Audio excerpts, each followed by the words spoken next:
जय हिंद दोस्तों। GK GS वाला चैनल एक बार फिर से हाजिर है करंट अफेयर्स के 10 महत्वपूर्ण प्रश्नों के साथ। चलिए दोस्तों शुरू करते हैं। पहला प्रश्न है कि हाल ही में बैडमिंटन वर्ल्ड फेडरेशन बीडब्ल्यूएफ के नए अध्यक्ष के रूप में किसे चुना गया है। ऑप्शन है ए कैरोलिन लिंड, बी पॉर्नपन भानरुक और सी खुनिंग पटामा लीस्वाड्रंकुल और ऑप्शन डी यमाशिता केई।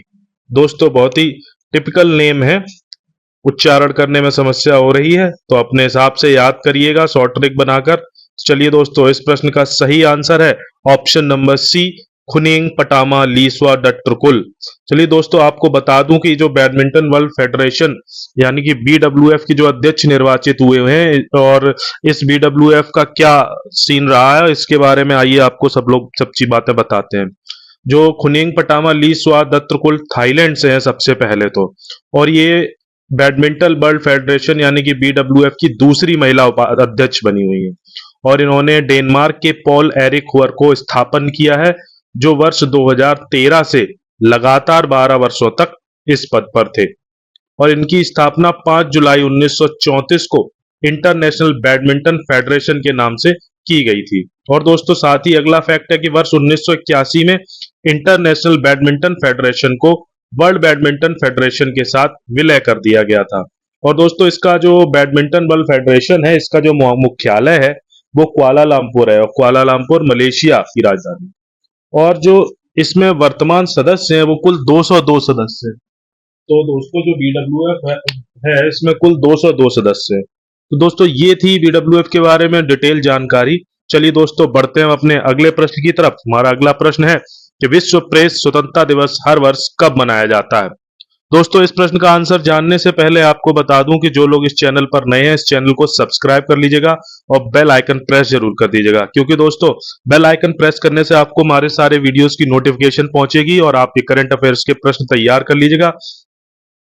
चलिए दोस्तों बढ़ते हैं इस प्रश्न के आंसर की तरफ। इस प्रश्न का सही आंसर है ऑप्शन नंबर सी 3 मई, यानी कि विश्व प्रेस स्वतंत्रता दिवस हर वर्ष 3 मई को मनाया जाता है। दोस्तों अब आइए जानते हैं कुछ वर्ल्ड प्रेस फ्रीडम डे के बारे में। दोस्तों हर साल 3 मई को वर्ल्ड प्रेस फ्रीडम डे यानी कि विश्व प्रेस स्वतंत्रता दिवस के रूप में मनाया जाता है।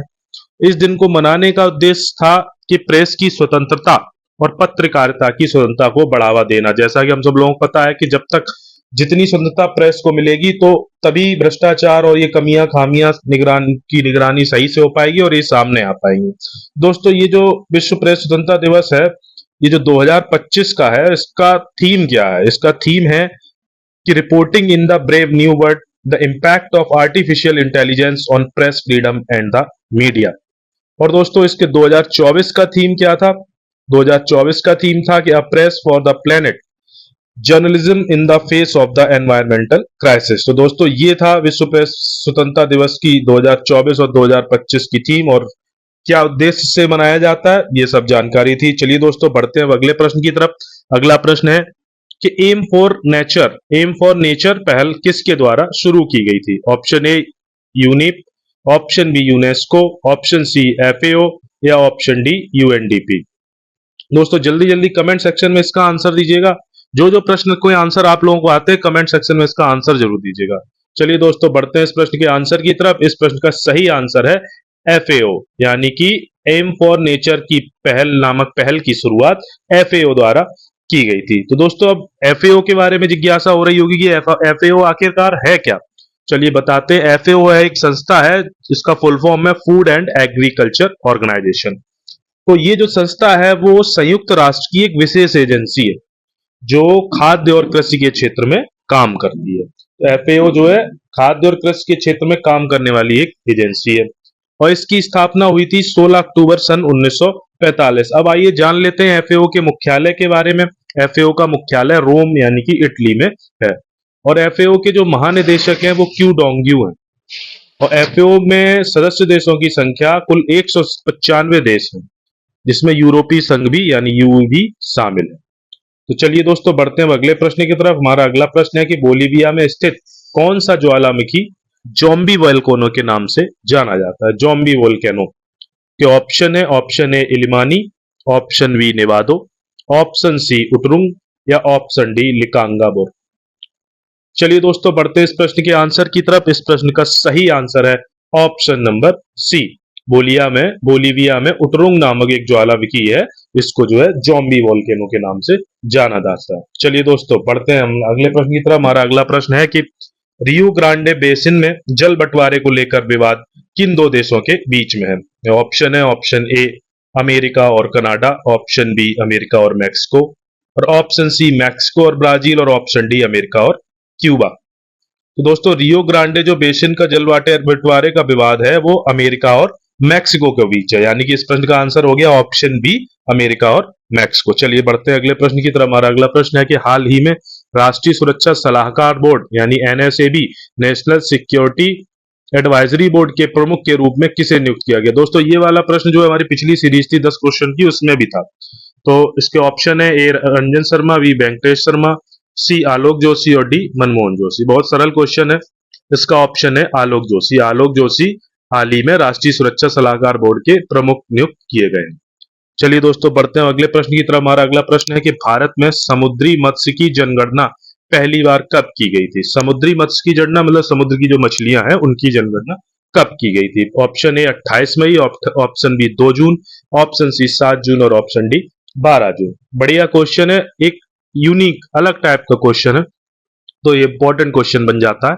तो दोस्तों भारत में समुद्री मत्स्य की जनगणना 2 जून को की गई थी, यानी कि option B is the correct answer, option B 2 जून। चलिए दोस्तों बढ़ते हैं अगले प्रश्न की तरफ। World audio visual entertainment summit 2025 कहां आयोजित की गई है? World audio visual entertainment summit 2025 के बारे में प्रश्न पूछ रहा है। Option A Delhi, option B Hyderabad, option C Mumbai और ऑप्शन डी बेंगलुरु। तो दोस्तों 2025 का जो ऑडियो विजुअल एंटरटेनमेंट समिट है वो मुंबई में आयोजित की गई, यानी कि option C is the correct answer of this question. चलिए बढ़ते हैं अपने अगले प्रश्न की तरफ। हमारा अगला प्रश्न है कि महाराष्ट्र और गुजरात का स्थापना दिवस 1 मई को मनाया जाता है। ये दोनों राज्य किस वर्ष बॉम्बे प्रेसिडेंसी से अलग होकर स्वतंत्र राज्य के रूप में स्थापित हुए थे? 1 मई को महाराष्ट्र और गुजरात का स्थापना दिवस मनाया जाता है क्योंकि इसी दिन ये बॉम्बे प्रेसिडेंसी से अलग हुए थे। तो ये पूछ रहा है कि किस वर्ष ऐसा हुआ था, किस वर्ष ये दोनों बॉम्बे प्रेसिडेंसी से अलग हुए थे? Option A 1955, option B 1957, option C 1959 और ऑप्शन डी 1960। तो आपको बता दूं कि 1 मई सन 1960 को महाराष्ट्र और गुजरात दोनों बॉम्बे प्रेसिडेंसी से अलग होकर अपने अपने एक अलग अलग राज्य बन गए थे, तो इसीलिए 1 मई को दोनों अपना अपना स्थापना दिवस मनाते हैं। और 1 मई को दोस्तों बहुत बेहतरीन यानी फेमस दिवस भी होता है, मजदूर दिवस यानी वर्ल्ड लेबर डे।